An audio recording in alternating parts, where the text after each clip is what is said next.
Last year you guys had, and it's kind of the same this year, but quite a few guys in that receiver room were not originally receivers when they got here. Right. Does that have any effect whatsoever on the development of the passing game? Does it take a year Yes. or two for guys to get, and how so? Yeah, well, just like I said, you have great athletes, but there's so many things they have to learn, the tricks of their trade, to become really good. And the passing game's based on spacing and timing. And if you have guys and they're not sure, or they're not at the right depth, or too width, or the quarterback, has to move around a little bit or whatever, and even there, changing quarterbacks a little bit sometimes that create the timing issues. So, maybe there was some of that last year. But I think most of that's been put to bed. I've been really, really excited and pleased with what I've seen. What's the best thing you saw out of JT Barrett this spring as it finally wrapped up? The best thing about JT, and everyone always knows, the way he approaches every practice and the way he works, he's on a mission. He practiced like he was on a mission. He played extremely confident, fast. Coach used the word twitched up. He was very, even in the spring game. I know he had a couple of, faux pas and a couple of interceptions and balls deflected, but when he was back there throwing it, he threw the ball really well. His ball accuracy and placement was excellent.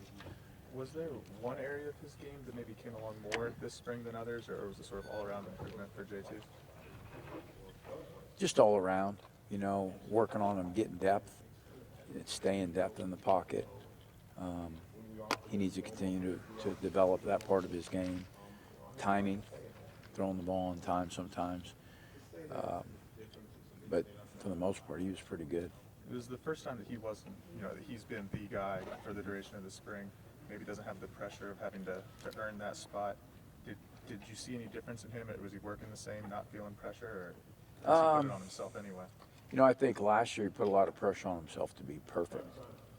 That was one of the things when he came back. He had the injury, trying to come back from the injury, trying to be perfect, trying to live up to where he had left off. Well, he hadn't played football in a long time, 8 months or whatever it was, 6 months, and all of a sudden he was trying to play like he was when he got hurt. That didn't happen, so he put a lot of pressure on him. I think here it was just more individualized.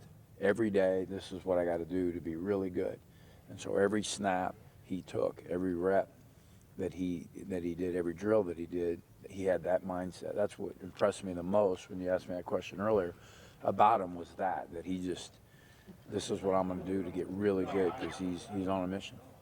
Coach, when we talked to Joe on Saturday, he said that you pulled him aside and said, "Hey, don't worry." I think his first series was like incompletion, sack, or something like that. And he said, you just said, "Hey, put that behind you and go forward." And being a coach's son and the kind of kid he is, he took that to heart, and Right. obviously he started playing well after that. Yeah, right. And some of that wasn't his fault.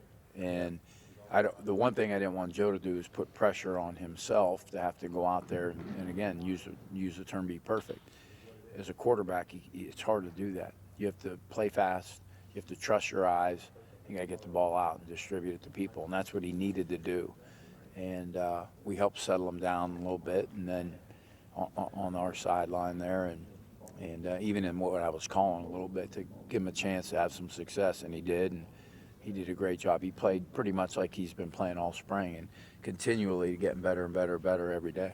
As you guys move into the summer workouts and things like that, JT is the guy. That's pretty much clear. But what do you kind of give them to work on each individually, or is it just kind of like a set thing that it's on them now to really up their game? And no, they all have individualized off-season plans, and then there's also group plans.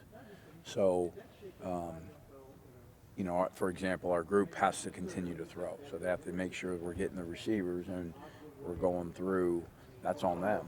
Coaches aren't allowed to be involved in that stuff, so that's on the receiving and the quarterback group.